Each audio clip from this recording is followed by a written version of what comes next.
She rejected all things pretty, soft, and pink until she realized softness was her superpower. I have a guest, Audrey Rose, and she shares how embracing femininity transformed not only her life, but her business and her sense of self. You don't want to miss this one. Stay tuned. To the Secret Formula of Femininity for women who want to live a more feminine, fun, and fabulous life. I'm Dr. Nicole Monteiro, your host on this weekly journey to unlocking your inner radiance, nurturing fulfilling relationships, and becoming the best version of yourself.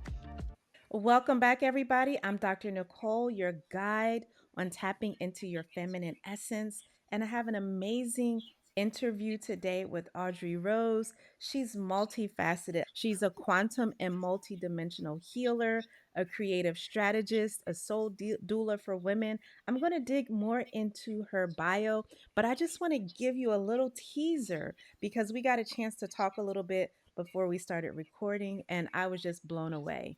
One thing about Audrey's story is that she's gone the whole gamut or spectrum when it comes to femininity. So, welcome, Audrey Rose. And I just want to start with your story. Tell us about how you grew up doing pageants, how you ended up rejecting it, and where you are now with your relationship to feminine energy and femininity. Yeah, thank you so much for having me. I'm Yeah. so excited to be here and I'm really excited to share my story.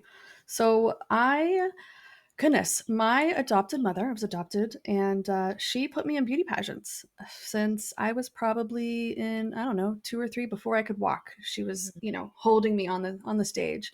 And I just remember how much joy and love and excitement it gave her Mhm. when we would do the pageants. And so I kind of developed this thing that when you do pageants, right, you're essentially being judged for how you look.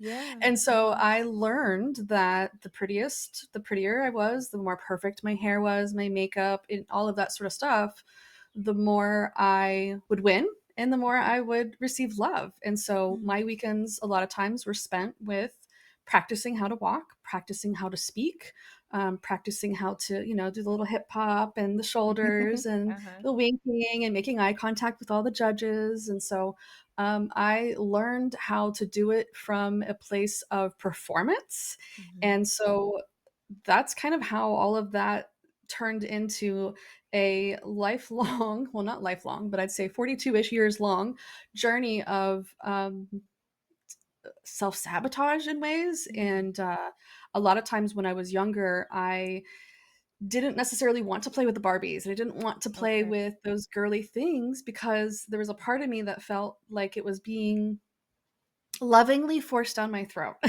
Okay. And so I had the GI Joes, friends would have my mom was also had like a babysitter, so she had a lot Mhm. of children. And so some of the boys had, GI Joes and Transformers, and so I wanted to play with those to feel like less, I guess, of the feminine part. Okay. Um, but ultimately, when I was in middle school, I started getting bullied for winning the pageants because I wasn't necessarily the most popular person in middle school. And Yeah. some of the popular girls would actually like go into uh, the pageants and they wouldn't win. And I would, and they couldn't understand why. And little did they know I had been doing it, for 12, 13, 14 So it years was at that like point. so So I natural to you. Uh-huh. Exactly. And Mhm. so I started getting bullied, and that's when I told my mom in 8th grade, "No more. I don't wanna do the pageants anymore." Yeah. And she would still beg me, "There's a pageant coming up, the Strawberry Festival." At this point, I in middle school, I grew up in the Florida Keys, and so it was, Sunburst and Sun this and all these, Island Jubilee and these sorts of pageants, and I just got to the point where I was like, "Enough is enough." I didn't wanna get made fun of anymore. Mhm. And so then I got into modeling and did that for a while and had a incident happen where I trusted someone and they took advantage of that trust and Mhm. kind of put a bad taste in my mouth when it came to being, front and center stage, acting, modeling, any of that sort of stuff. And Mhm. it brought me to a road of um, self sabotage in ways Mhm. that I felt like if I wasn't perfect, if I wasn't pretty, if I didn't have my hair perfectly done, I wasn't lovable. and Mm. I didn't feel like I could express myself in some ways too, because when you're doing pageants, you're a lot of times you're being told how and what to say and how to look and all that sort of stuff. So Yeah. the freedom to feel like I could express my needs wasn't there. I didn't know how to do that. It wasn't safe to do that. So that brought me through a long trail of health issues with emotions and things being trapped in my Uh-huh. body, and ended up having to have my thyroid removed. But before all of Mm. that, I Yes. kind of leaned more into the more masculine things. So I did running, I did weightlifting, I did, not that those are masculine things by any Yeah, means, but you know what you I were mean. kind of Women going can the do it too. opposite of where Yeah. you had come from. Uh-huh. Yeah. And so I wanted to do some fitness competitions. And I had a trainer, and something happened where I just was gaining weight. And for no Mm. reason, we couldn't figure it out. And And that ended up wasn't going what you to, were trying to do. no, I was trying Okay. to lean and, Yes. have these competitions where I was on stage in a bikini performing because I had muscles, basically. Uh-huh. And so I was gaining weight, ended up going to the doctor, and the doctor's like, oh, you have hypothyroidism. Mm. That was Underactive. Uh-huh. underactive, and then I'd go over to overactive, and then underactive. Come to find out, I actually had a nodule on my thyroid that Uh-huh. was causing me to have a number of swinging pendulum, hypo. And so eventually they had to remove it. They thought I had cancer. They weren't Mm. sure if the nodule was cancerous. So Yeah. had the thyroid removed. And then I gained about 90 pounds. Whew, when I tell you about how to learn to love yourself Mm. after gaining 90 pounds, after being told your whole life, or after being That programmed, your I'll say, that the beauty skinnier is you in. are, the Uh-huh. prettier you are, the more Yeah. perfect you are, the more lovable you are. Yeah. That for me was one of the hardest things to get over. I hated my body. I How old were you absolutely at that um time? Were you in your I early was 20s or I was actually in my early 30s okay. when I had the thyroid removed. And Mhm. technically I have a half a thyroid now. They Okay. removed the half, the left side. And so basically for many of my 20s I did bartending, and I still did modeling and that sort of stuff. It wasn't until I was like 24, 25 where I had a betrayal incident happen where I was like, I'm Mhm. going to take a step back from that, and did bartending, and then went to college for web design and graphic design, and then esthetician, and then found my way through Reiki and spiritualism and mediumship and psychic abilities, like all of that sort of stuff. But Uh-huh. when it got to the point where I had part of my thyroid removed, I was in my early 30s. I would say early to mid 30s. And at that point, I was already gaining weight because I was in Yeah. hypothyroidism, and I had gained probably 40 pounds by then, 50, 40 pounds, something like that. And so the thyroid was removed, and low, and like, the weight kept creeping on, and the thyroid levels are still not normal. And it was so frustrating to know that, like, I'm working out, I'm eating healthy, and none And you of don't that have matters. control over what happens. Uh-huh. Exactly. And the doctor's like, everything looks normal. Like, your thyroid levels are normal. I'm like, but maybe it's not normal for me because my hair's still falling out. I can't grow Mm. hair on my legs. Like, something is not right. Yeah. And it took a lot of research and internal investigation within myself to just be like, okay, I need to figure out what's going on with myself. And I realized that the years and years, I have a lot of freckles. I'm very moly. And Okay. so I, even as a child, hated them. I'd Mm. put band-aids over my freckles to hide them. And my whole back is covered with what I say it looks like the Little Dipper and the Big Dipper. Mm. And so I also spent many years tanning because I lived in the Florida Keys on the boats and stuff. And so it was during all of this time where I got my first skin cancer diagnosis. And I've had skin cancer since about 5 times. And I just realized at one point in time, like, me hating my body has probably caused these skin cancers to come up because I'm hating my freckles. And it's such a true and powerful, like, moment when you realize the power of your thoughts and the Uh-huh. power of what you tell yourself. And so about 6 months ago, this is really the turning point for So me, this is was recent. was So it was that just, recent, the turning point. and Uh-huh. I just turned 43 last week, Okay. 1 week ago. So this, when I say my entire life, I literally mean 42 and a half years I hated the body that Mm. I live in. Yeah. And even though my husband's like, "You're beautiful no matter what. I love you no matter what." I'm like, "You're supposed to say that." Did I believe it? You Eh, discount it in a way. yeah. Uh-huh. And even my mom, like, "You're beautiful." Just I'm like, "You have to. You're biased, right? Like, you can't just say, yeah, you've gained some weight and you probably should lose weight." But anyway, so I hired a spiritual mentor and I explained to her about this entire life feeling like I didn't want to actually be here on planet Earth. And it was very Mm. hard to be human and having this body that needs to go potty and needs to sneeze and gets Mm. sick. And it was very frustrating for me to feel trapped, not only in this body, but now in this body that feels like a fat suit. And I will never forget the words that she said to me. Audrey, your body is just trying to protect you. You have all of this weight here because your body doesn't feel like it's safe to be seen. Mm. Your body doesn't even feel safe to be in the world. So this weight that's being, on your body is protecting you. It thinks it's protecting you. And you getting frustrated because you have to use the restroom? Wow. There's some people out there who don't even have that awareness in their body and they have to Mhm. wear a bag. So the next time that you feel like, "Oh my gosh, I have to sneeze," thank your body for giving you those tools, those things that says, "Hey, I need to use the restroom, let's go." Yeah. And when she said that, I cried because it was the first time where I was like, it's not me against my body. It's actually my body protecting me and my body being with me. And so it took a few weeks where I was like, every time, thank you. Thank this beautiful body. The weight that you're here, thank you for protecting me. I don't need you anymore. You can carry along. But Yes. having to go to the bathroom, even when I'm sick, you know what? Thank you, body. Thank you for reminding me to take care of myself and reminding me that maybe I need to slow down right now. And You know, so, Audrey, you said so much, and I just want to recap a little bit mm, because there's so much that I think people can resonate with. yeah. First of all, the performance of femininity or beauty or pretty, whatever we want to call it. And you're distinguishing because when you say the performance, it's like I hear the distinction between the real thing and like doing it for others or the gaze of others.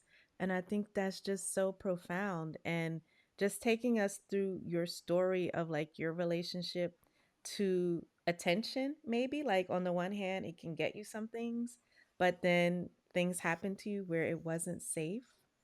But really what struck me about what you said is like I don't know, you're probably familiar with internal family systems, which is an approach to kind of helping people through their various challenges. It's a therapeutic approach, but it's about honoring all parts of yourself. So when you say like you had to honor the thing that you thought you were fighting against, and then all of a sudden your body doesn't have to protect you in the same way because you understand that it's there to help you and to protect you, and Mhm. just by making that shift, it all of a sudden, like, I don't know if the conclusion is that the weight dropped off or you felt differently, but it seemed like that caused a completely different relationship to your body. It caused a completely different relationship with my body, my partner, my Mm. friends, my clients, my business. If I'm being honest, it was a complete and total earth-shattering awakening at the same point because everything that I had been telling myself up to that point was a lie. And it was like, wow. It felt like I was born again, honestly. Mhm. In some sort of capacity, it felt like I was giving myself permission to not only stay here on earth because I've had that lifetime of hating myself and just not wanting to be in this human experience, but it had so much more to do with I feel like I'm at ease in my body now. Oh my God. Like it was the first time where I felt like I could exhale. Mm.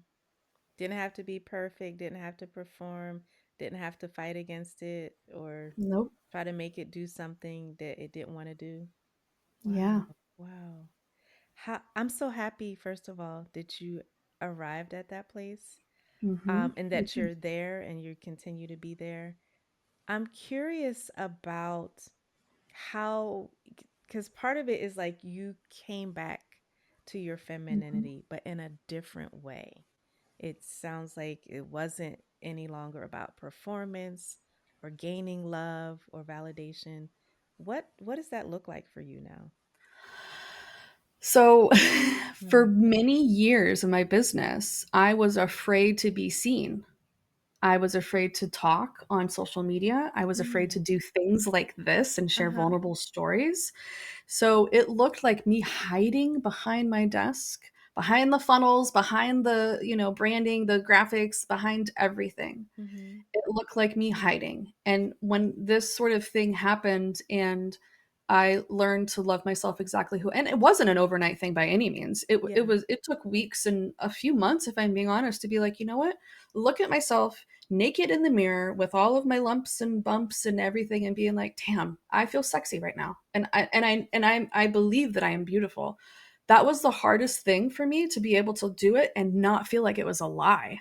Like I Mm. was just telling myself, "Fake it till you make it," Uh-huh. right? Uh-huh. It's so Affirmations and yeah, manifestation with exactly. uh-huh. Uh-huh. And so for me, it took some time, but once I got there, it was like, whew. I then found my true soul mission of what my soul mission is on earth. And Mhm. from there, I was able to start channeling again. I was able to channel a healing modality that helped me, not only like clients I work with, but helped me to remove the imprints and soul distortions, if you will, that made it feel like I couldn't show up because I wasn't perfect. It Mm. was all of these programmings, subconscious programmings from childhood, all the past lives, all the things where now it wasn't there. And so, because of that, I now show up on social media. I share stories. I don't care that I don't have makeup on. I don't need to use a filter.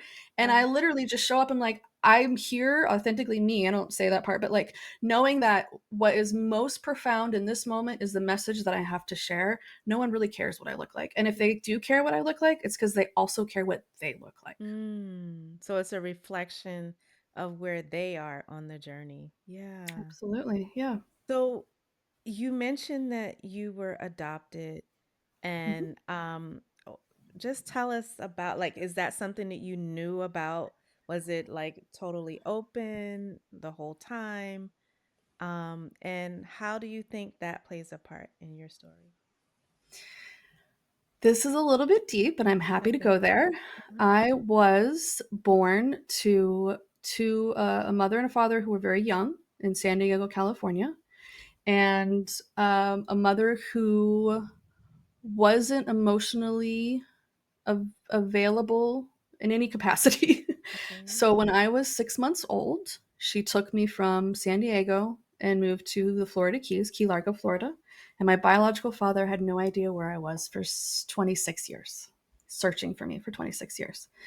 My biological mother then got to Key Largo and needed a babysitter. I was 6 months old and at this babysitter's house, and the babysitter was 19 years herself.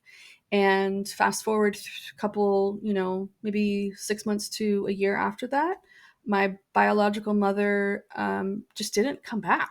She was like, "Can you watch her over the weekend?" At this point in time, she had gotten a job in Miami, became a stripper, became addicted to drugs and alcohol, and just didn't have the capacity to be a mother. Mhm. And she left me at the babysitter's house. And when I was 3 years old, she came back. And there was some other stuff where she came Yeah. back in between and stuff like that. But ultimately, it was when I was 3 to 4 years old where my babysitter said, "Hey, can I adopt Audrey?" And Mm. my birth mother was like, "Yes, you can." And so I was adopted by the babysitter.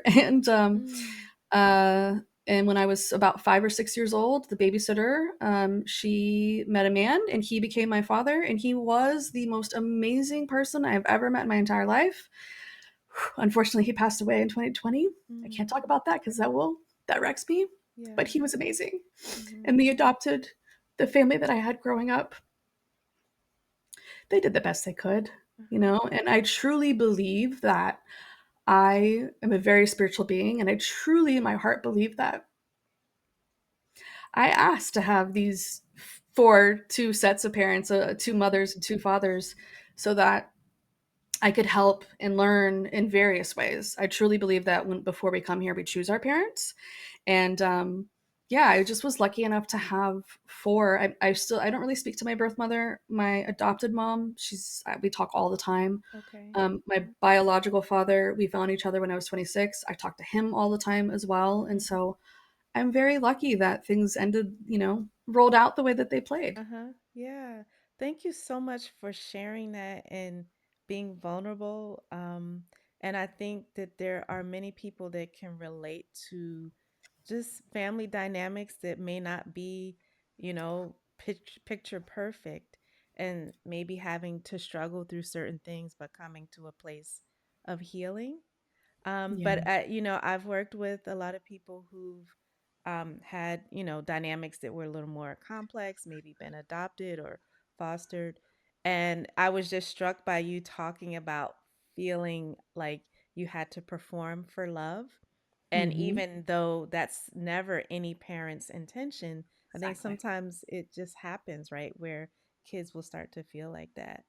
Yeah. Um, so what do you feel if you're no longer performing for love or getting, externally validated for love? Mhm. What is the source of your self-love now? Knowing that I'm here for a bigger mission, Mm-hmm. and the smaller I make myself or the more that I hide because I'm afraid of things, the how do I say this? That to me is my self-love. Mm-hmm. If I can stand proudly, stand boldly, stand loudly and share my mission, my story, my experiences, my stories in a way that not a lot of people probably would tell, Uh-huh. meaning that like some of my stories are very can be dark. There's definitely some trigger warnings. There's some bathtub moments of, just that sort of stuff. Mm. My self-love comes from sharing those types of stories so that other women know they're not alone. Yeah. Yeah. It's to know that whatever it is that you're feeling, it's natural, it happens. And the more that you can stand in your power in a way that shares what you're going through, the more that other people can see that and be like, you know what, she did it. She was able to make it through. And Mm-hmm. I feel like it just gives other women hope. So for Mm-hmm. me, the more I'm able to share my stories, the more that I can talk about those uncomfortable things that will make me cry, Uh-huh. the more I feel like it helps other women. And that to me is like the ultimate true love, is that I can Yeah. actually use my voice to make a change. Yeah. Yeah. I totally agree. Speaking of vulnerability, and you mentioned that, your husband would tell you how beautiful you are, and this Mhm. level of self-love has even transformed your relationship. Tell us a little bit about that, because I'm always telling women, like, the most potent thing in your relationship is the way you connect through being vulnerable.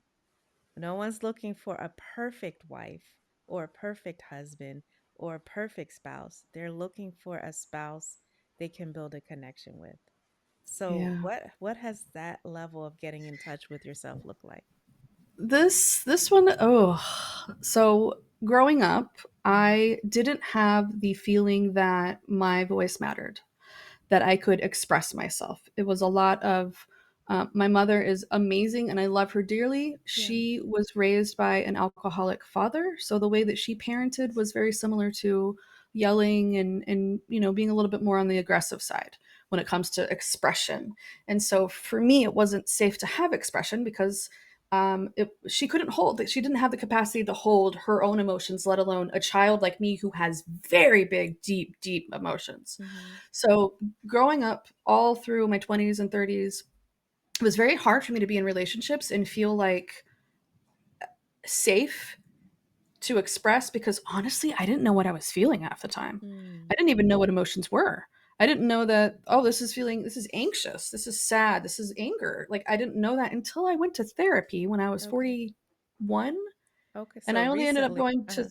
therapy because my father had passed away and I couldn't handle the grief. Mm-hmm. And so when I went through that particular part of the therapy, telling the lady that I don't really know what emotion I'm feeling right now, she was like, okay, let's do an exercise. So we did this exercise where she draws a body and she says, if you're feeling this emotion, where do you feel it? And I'm like, my face feels hot, my hands feel hot.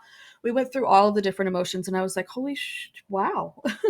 I Yeah. feel like I can actually connect to these emotions instead of literally swallowing them so that my thyroid would have issues, or literally Mm-hmm. just allowing those emotions to just be stored in my body, which is a whole other series of things that I've had where trauma and emotions were stored in my body that caused a long line of things. But getting back to the relationship part, I finally got to a place where I could say, hey, I'm feeling this way.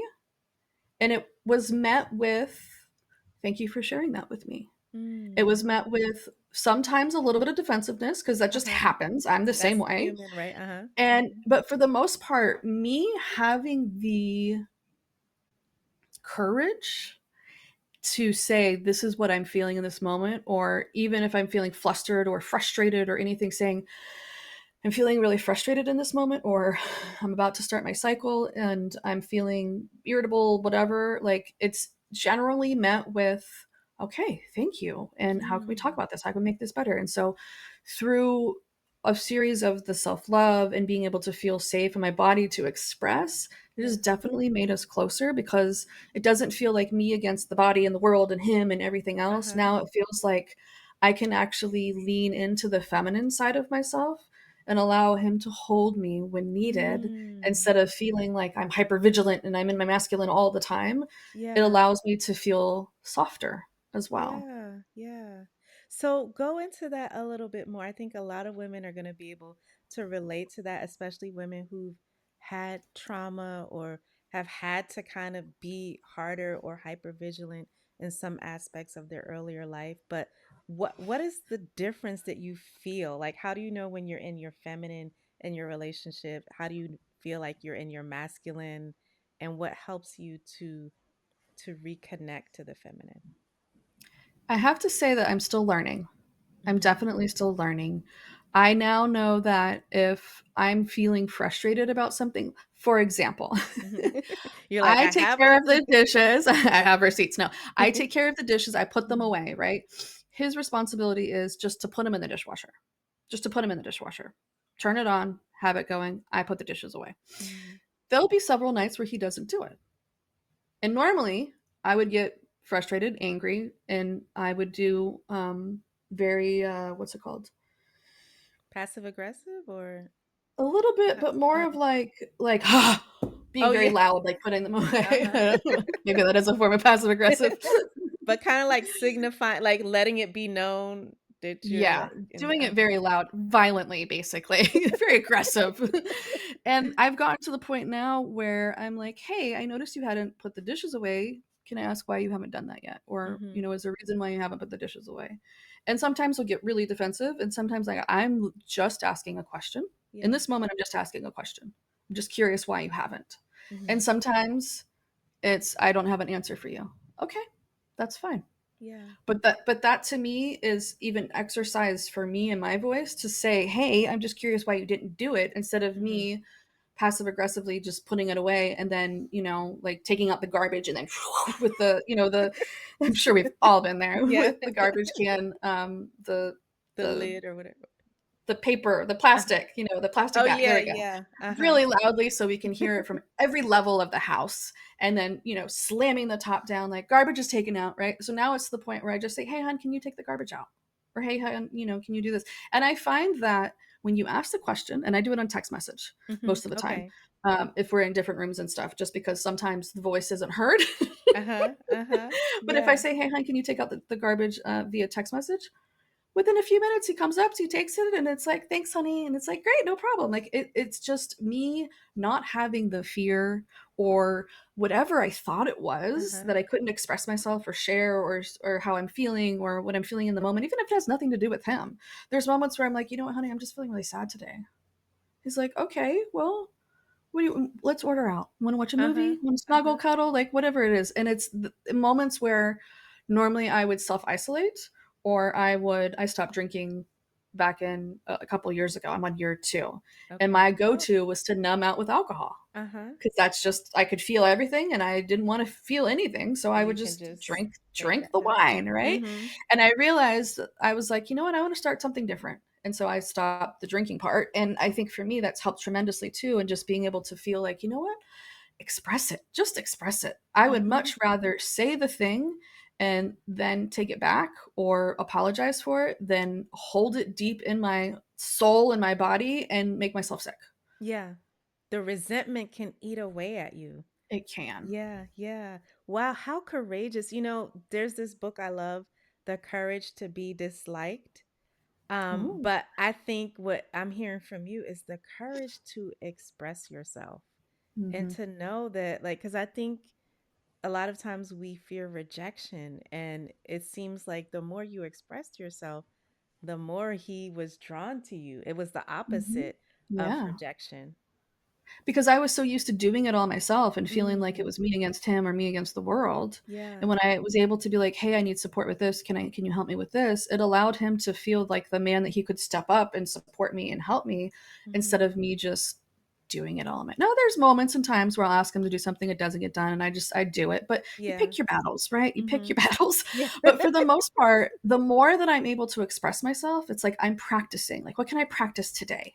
What Hmm. can I how can I, express myself in a way that allows me to feel fully expressed? And then also, like, how can I make it in a way that brings in connections closer, either with him or with my clients or with my Hmm. audience? Like, Hmm. to me, it's all about really just fully authentically sharing, because for so many years I had a muffle. I was doing this to myself. Mm. I was So totally you were putting my showing hands. up, but it was like it was a mask or It a was still the performance. uh-huh, uh-huh. Wow, Yeah. how courageous to step out. And it sounds like part of it came from just realizing that it wasn't benefiting you, but also it wasn't benefiting the people you were meant to serve. I Yeah. know a lot of women can relate to this fear of being seen. What Oh, so you grew up being seen though, being the mhm. center. And then what happened? Like what did that fear look like for you of like for your So, business? Hmm. yeah, so what happened to me, I'll be very honest, Okay. is I had an agent, and that agent, one time we had to take a trip, for a photo shoot, and that agent, I didn't know it, it was like my manager agent, he had a thing for me. I didn't know that. Mm-hmm. And that New York trip forever changed me and broke me. Mm, yeah. And so there was a lot of violence, a lot of things that Mm, happened that I did not want to happen. You can paint yeah. the picture. Uh-huh. And so that's kind of where the fear of being seen started. Mm-hmm. For many years, I drank that away. I was a bartender for 14 Okay. years. Yeah. So for many years, I hid that trauma with alcohol. Mm-hmm. And it wasn't until I would say probably, you know what, I don't even know when it started to rear its ugly head, but that was kind of the thing for me that made me feel like it wasn't safe to be seen, is Okay. because I didn't Yes. want to be wanted. I didn't want to be looked Yes. at. Desired was And dangerous. so Uh-huh. that's where the weight came on, because Yeah. if unintentionally, subconsciously, if I was overweight, I wouldn't feel pretty. I wouldn't feel Mm, deserving of looks. I wouldn't feel, if a man looked at me, I would be like, I would literally have almost an inside panic attack. And mm, so I started to wear a lot of baggy clothing. I started to just hide myself in ways that felt safe. And yeah. so it yeah, that was the thing. And Yeah. then from years of swallowing emotions, as the thyroid came, the weight came, and then it just kind of snowballed until that one Yeah. moment where I realized, holy cow, I need to love this body in order to Mm-hmm. become one with it, and in order to, you know, deal and transmute, so to speak, the emotions that were there. And I have felt it, and I have allowed myself to process, and I have allowed myself um, to transmute the trauma that happened Mm-hmm. in my Mm-hmm. body. And so now I just lovingly tell my body, you're safe. I love you. You're beautiful just as you are. And I truly believe it. Truly Yeah. believe it. Yeah. Yeah. Yeah. I'm so sorry that that happened. And I'm so inspired to hear your journey to loving Yeah. yourself. And I think part of what you're speaking to is the shame that when a woman is violated, that we wear that shame on in our bodies, or we carry it in our bodies, and it's really the other person who should be ashamed, but it ends up being the person, you know, who was exploited that carries the shame. And Yeah. so I can imagine like you went from being seen to feeling like being seen wasn't safe, what, you know, and what it did to you. How has the feminine influenced your business? Because you kind of mentioned like the funnels, the structure, like a lot of the things that female entrepreneurs are taught and are, blueprints that they're given to be successful in business. And you're kind of saying, wait a minute, there's more to the picture. There's more to the story. Yeah, so I ended up, I was an esthetician for many years, Mm. and Heart and Soul Wellness Spa is what it was called. Okay. What was And it called? I Heart and soul. Heart and Soul Wellness Spa. Oh, okay. Uh-huh. Yeah. And so I got bored from Uh-huh. doing facials and I was doing Reiki at the time and readings and that sort of stuff. And so I then decided to get into the business world and use my degree in web Mm-hmm. design. And Mm-hmm. so I ended up becoming an executive assistant for someone who was a health coach. And so that kind of got into the online space. Mm-hmm. And I helped her in her business for a couple of years and then ended up going to be someone's OBM and then ended up the 2020, the pandemic happened, and I ended up just starting my own business. Uh-huh. Now, when I did that, I was thrown into it with a fight or flight. I'm sure we all were feeling that in 20 Like March the 16th of desperation. Uh-huh. 2020. Uh-huh. Yes, yeah. And I was doing Instacart by day and trying to make my agency now successful with working with clients. And so I would do Instacart in the mornings and then take client meetings in the afternoons. Mm-hmm. And so that turned me into a machine, a very Mm. masculine machine of working and overworking and burnout Mm-hmm. and hustle and bro marketing tactics and all that sort of stuff. And so Yeah. I, for many years, for where are we at, 2025, for about four Uh-huh. years or so, I was making and creating everything from a place of mind, brain, strategy. What is Mm-hmm. the newest thing? What can I create now? What is all of that? And it wasn't until I heard something, and a lot of this had to do with we had where I live now, Hurricane Helene came and Okay. it was we were out of power for about a week, and it was Mm-hmm. very scary. Even growing Yeah. up in the Keys and having hurricanes all the time, when it Uh-huh. hit That literally one your was just backyard, like really that one was okay. disrupting for me, for a lot of people. But Mm-hmm. something about that hurricane also shook my foundation, self belief, Mm-hmm. a lot of things. And so that was kind of the tipping point where I then sought spiritual support with the things that were happening in my mind and the things that were going on.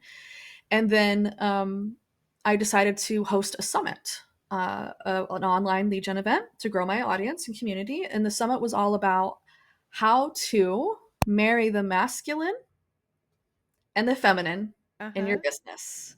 And I had Ooh. so much fun. And it was all about how we have a giant storm right now. Oh, I don't know if you need wow. to It's clap. Yeah. interesting you talked about a storm and then I heard that thunder. Yeah. Um, So you were so marrying the masculine with the feminine in business. Yeah, and so I decided to create this summit all about how you can create the masculine structures in your business to Mm-hmm. allow the feminine flow of yourself to be Mm. held by your business. And I had so Ooh. much fun getting to know all of the ladies. We had 30 speakers or something like that. It was so Mm-hmm. much fun. And it was during that event when I realized like I haven't leaned into the feminine part enough in my Mm-hmm. body and my business. And so that's when the self-love and all of that kind of really just peaked. And it was when the event was over, I was selling into a simple systems, it was a course about creating simple systems in your business. Okay. Uh-huh. And through all of this, I realized, you know what, like I can build funnels and I can do all of that masculine stuff. But what I'm really here to do is help women sink, rise into, but Uh-huh. remember who they came here to be. And I do this Mm. because I can channel when I'm talking to someone and I can hear their business ideas. I can hear the soul whispers and I can see like I can hear the channeling and see their entire business play out. And I realize I don't use this enough. This is a beautiful gift that I have. I don't use Yeah. it enough. So I changed my entire business to be more around creating soul aligned offers, to be more around creating a soul aligned business, how to remember who you came here to be, and then create from that place instead of creating from a place of scarcity and a place of bro marketing tactics, which is, I mean, I did it for years, Yeah. and I see now where I can do it better now. And for Yeah. me, the more I'm able to connect in deeply with my mission of why I'm here and how I help women, the more I show up for my clients, the more clients come to me, the more amazing, beautiful things that my clients make that go on to help other women. And so for me, becoming that feminine part of my business, Mhm. embodying that more has completely transformed uh, everything because I Yeah. don't create the same way that I used to anymore. Yeah. Wow, you said something, you said a lot. Bro marketing tactics. And I'm Yes. thinking of like, there's certain people I like. There's the Alex Hermosis and like awesome and Mhm. stuff, but like it's so Abs important to know, to admire something from afar and to know that you don't have to do it that way. And I have so a just story. oh, go ahead, tell me. I have a Yes. story. I have a client Mhm. who's a dear friend, and she wanted to do a strategy of his, and so we did this lead gen event with his strategy, Uh-huh. and we did it for her business, a and the outcome flopped. And I asked her, like, What do she's you like, "Why think isn't of? this working?" And I'm like, "Well, I mean, what do you think?" She's like, "Well, I didn't really wanna show up each day." I'm like, "Then why are we doing this?" She's like, "Well, I saw him doing it." I'm like, "But it's not you. Like, there's Yeah. no part of your energy that's in this." And so when we're creating, we have to make sure that we're creating what is soul aligned for ourselves. And I know that Mhm. road word, goodness, that word Yeah. gets thrown around so many Uh-huh. times, but it's so true. It is so It's true so because true. Yes. Uh-huh. because she did something that worked exactly for him, and she did Hmm. it for And he can herself. break the internet with it, right? But doesn't mean we're Right, gonna be but able when to. she went to do it for herself, because it wasn't soul aligned for Mhm. her, it flopped, and I see this happen quite often with clients Yeah. because they want to do the strategy that works where they make hundreds of thousands of dollars off of one launch, but if that is not your style, that's not gonna work for you. Yeah. It's just not. So we find what style is your style, we create from there because you have to be excited to show up and you have to be excited about what you're creating or else Mhm. it will flop. Uh-huh. Uh-huh. Wow. And I when you said about like how what I heard is the shift from giving people strategies to giving them, I don't even know what the word is, but like a bro tactic would be like, let's write out your strategy, but you really Mhm. sit and help envision for them what it We would look channel it. like for them. I You I channel for them. channel it. Yeah. So they come to me, they tell me what they want. A lot of it has to do with what is your outcome? What is your goal? Mhm. Whether that goal is to grow your list, community, whether that is to invite into a program, sell into a program. A lot of the words that I use when I'm doing business stuff too Mhm. is very different. I don't like to say pitch, I say invitation.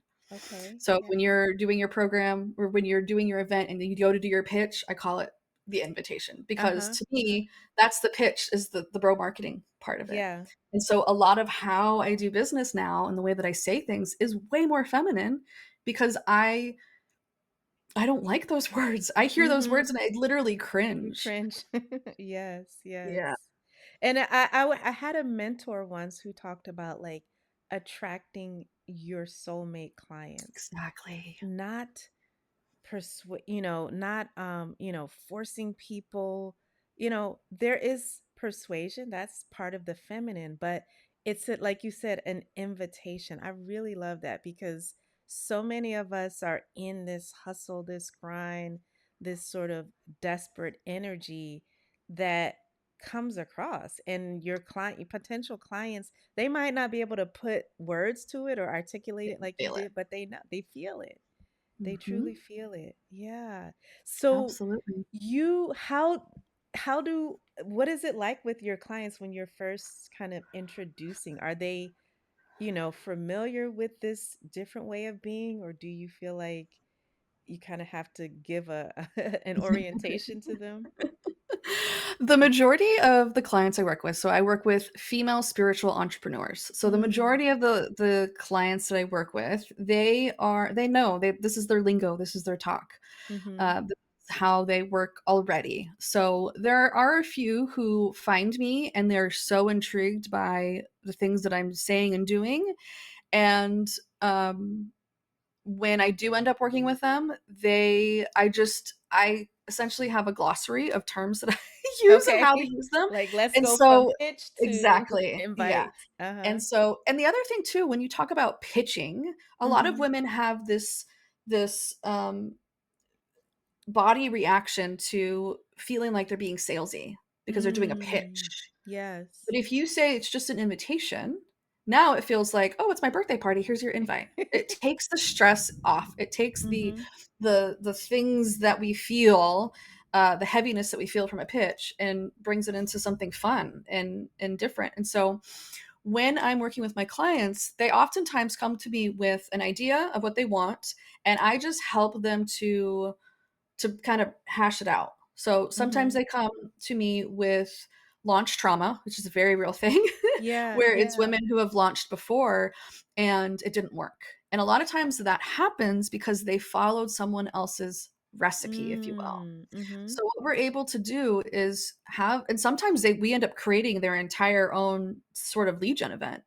And That's I on actually what did call? this for Uh-huh. myself, where I Uh-huh. created my own sort of lead gen that marries and blends a summit, a challenge, and a giveaway, where I married Ooh. the three of them together. Yeah. And so that to me felt really good. It felt like this is I like the live component, but I also Uh-huh. like the component where there's recorded videos, and I like the component where people are just dropping off gifts. And Mhm. so I created my own thing because I didn't want to be stuck in just any of those other types. And so I end up doing this with clients where I tell them there's no box. We're not even Okay. thinking outside of a box. There is no box, okay? Uh-huh. The world is our temple. What is it that you want? And they tell me what they want, what their outcome is, and I say, "Okay, do you want this to be live or pre-recorded?" Most of the time live always converts better. Okay. And then Uh-huh. we just go from there and create the thing. And it doesn't have to look any sort of way. And it only gets to be what you want it to be because it feels like a full body yes. This is what I'm excited to do. Yeah. And the thing is when your body feels that way, the frequency and energy that you emit, your people can feel. And if you're doing a bro marketing type of event, are Mhm. your audience, are your people even going to be attracted to that type of event? Yeah. Probably not.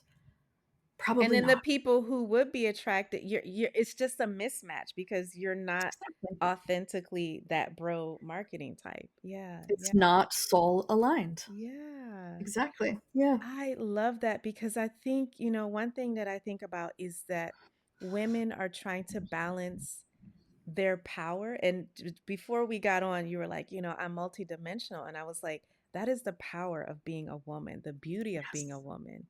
And when you tell people, what do you want? What I visualize is like tapping into your desires and Mhm. knowing that it's accessible to you as a woman. But what do you say to the woman who feels powerful on the one hand, but then she's tired, she's exhausted, maybe she has from a business perspective like some sort of business trauma or some other Mhm. way that she's feeling completely depleted. What can she do?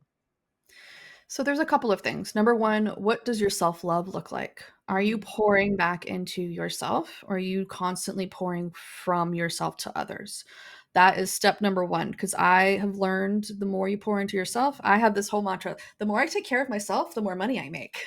The more I take care of myself, the Money's more money just I make, coming right? in, right? And so that would Love be that. step one. How are Mhm. you really taking care of your heart, your soul? Like, Mhm. how are you taking care of yourself? The other thing is I have I've channeled a healing modality. And this healing modality is called the Alarian frequency method. And what this modality does is essentially scans your entire soul field, your entire Mhm. body, your light body, your everything. And I'm able to see things that are holding you back from past lives, Mm. from generational, from your ancestors, from trauma from your childhood, subconscious from this lifetime. I'm able to see all of these things that are essentially soul fragments of stuff that you're carrying over that doesn't belong to you anymore. And Mm. maybe you're here to like heal the lineage of your ancestors. Well, this helps with that.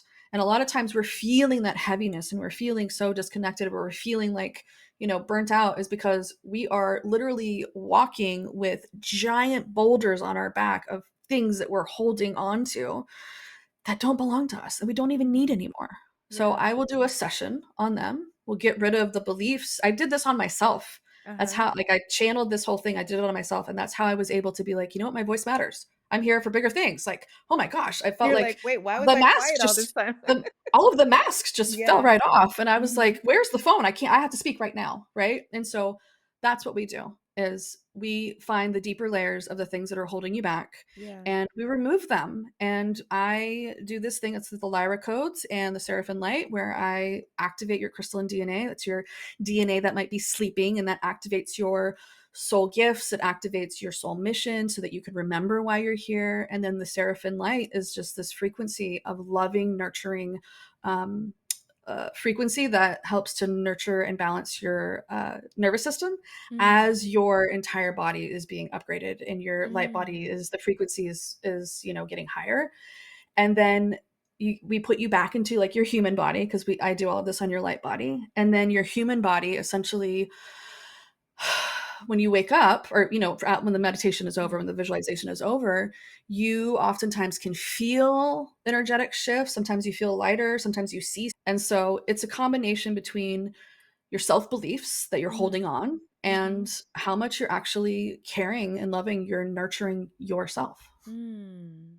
So that exhaustion, that tiredness, that weariness is a sign of holding on to what's not serving you anymore. I 100% believe that. Yeah, yeah, Yes. yeah. Well, we're going to have your information in the show notes because people are going to want to reach out and try to discover for themselves how to be more balanced. Um, Yes. I have a segment where I call it lightning round with guests, and I just Ooh, like to just ask you these kind of fun questions that okay. bring us back to enhancing your femininity. All So right. I want to ask you, one is, what is your favorite feminine ritual right now these days? Oh, my hair. Ooh. My hair. The pink and the purple, For those of you the dyeing listening and it. not looking, yes, we got she has so she's my daughter Pink would love and it. purple. Uh-huh. Pink and purple all the way. Like I said in the very beginning, I shied away from all the feminine stuff and played with the GI Joes and all that sort of stuff and did the weightlifting and the running and all that for a while. And it was last year September, but at the same time I hired a spiritual mentor when it all just Mm, kind of was like I'm fully stepping in. So my favorite thing about taking care of my hair or myself is I would say my hair, and then also I have a very in-depth morning ritual that helps ooh, me start my day with uh-huh, energy cleansing and intentions. And I do a Ilarian frequency method on myself. And mhm, so for me, yeah, I would say the taking care of my physical body as well as uh-huh, my spiritual energetic body. uh-huh. So being it sounds like a consistent ritual and then fun. Like your Fun. hair is Yeah. the fun. Yeah, Get yeah. my nails done. Yeah. All of Uh-huh. that. Okay, well, this relates to the next question. What is a scent or texture that makes you feel soft? Silk for sure. And then a Mm-hmm. scent is a mixture of gardenia, vanilla, and Mm. jasmine. Ooh, I love anything with vanilla, but those are such feminine notes. Yes. So, yeah. Okay. I love that. Okay, here's another one. A song that makes you feel sexy or grounded. A song that makes me feel grounded, I would say, is the beautiful chorus, the hymn song. I Mm. can't think that it's like they're humming the whole time. Okay. Something Okay. about the humming one. That Oh, frequency. Uh-huh. makes yeah. And then the sexy one, I would say there's like a UB40 Lady in Red or The Way You Move or something. One of those songs makes Is me it feel I sexy. think what because I'm a 80s if when you say UB40, that was my group. Me So, too. Me okay, too. yes. I think we all could I think one of those songs, yes. Yeah. Okay, that's awesome. Okay, one word that describes the woman you have become.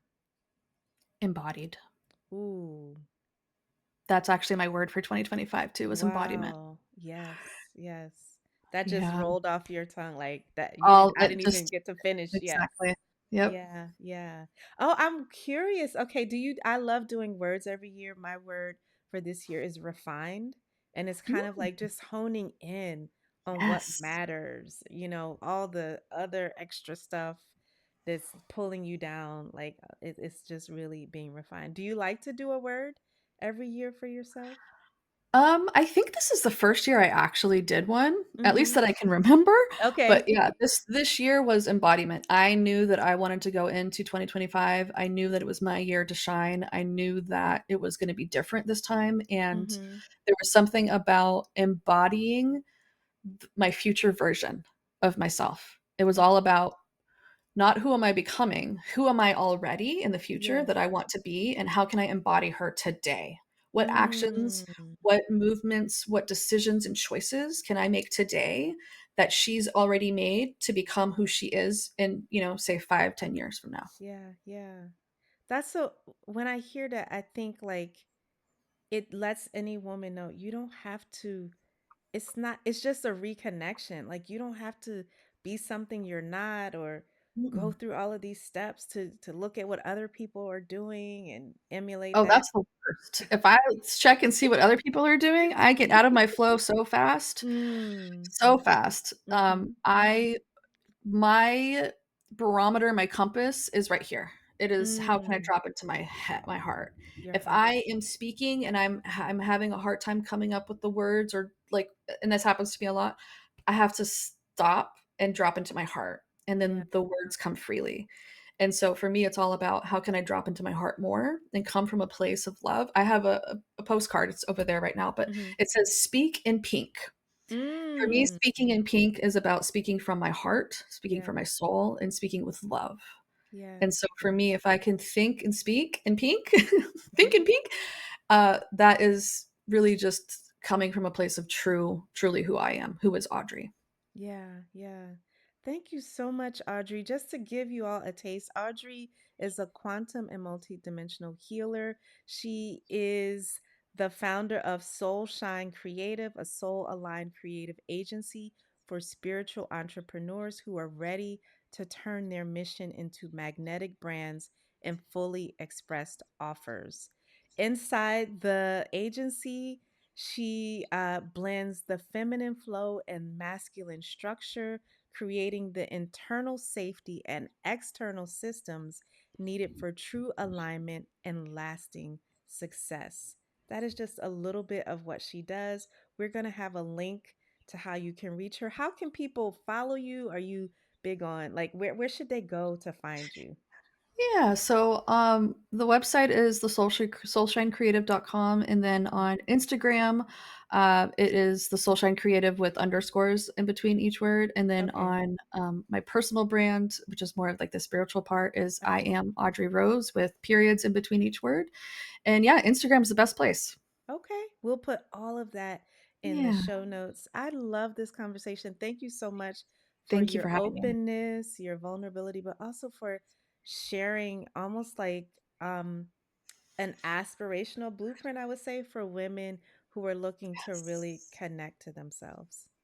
Oh, Yeah. you're gonna make me cry. That is literally what I'm here to do. That Oh, is thank so you, what I'm here to beautiful. do. So Yes. yes, thank you so much. Yes, thank you, everybody. Thank you so much for joining. I'm Dr. Nicole. Again, if you are looking for a community where you can connect to your feminine, have healthy boundaries, and experience fulfilling relationships, the Boundaries to Bliss Society is my community inner circle where I help women just like you who are on that path.